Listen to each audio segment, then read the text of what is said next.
Let's turn now to the event that brings us here to the nation's capital. President Obama in the very final preparations for tonight's State of the Union address, the last he will ever give. As senior White House correspondent Chris Jansing tells us now, the president is expected to strike a very different tone than we've heard in recent years.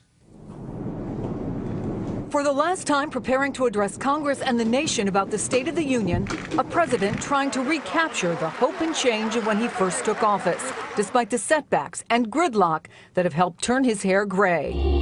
I want us to be able, when we walk out, Posting a video shot like a Hollywood trailer to reach beyond Congress and write his own legacy. There is no next thing.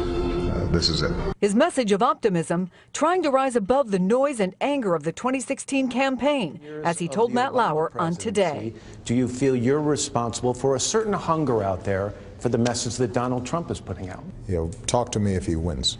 Then we'll have a conversation about how responsible I feel about it. The president will talk about solutions for the partisanship that has divided the nation. His failure to pass tighter restrictions on guns, symbolized tonight by an empty chair in the First Lady's box for the victims of gun violence.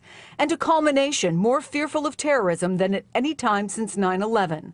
One of Michelle Obama's guests, the Air Force sergeant who leapt into action to stop a terrorist on a train to Paris. I think it's one of the greatest honors to also save people's lives, and something I got to do. I was given an opportunity to do something good, and I took it, and all worked out. With all the pomp and circumstance of tonight's address, the president will also focus on bigger themes he hopes will be carried on by a Democratic successor. This is probably his last best hope to try to frame the issues for 2016 in a way that might be more likely that a Democrat could get elected to succeed him. A major final challenge to find the voice that moved Americans to elect him twice.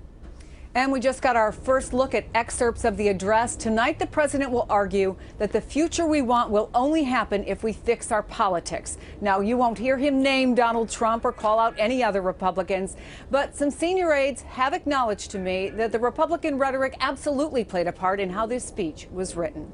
Lester?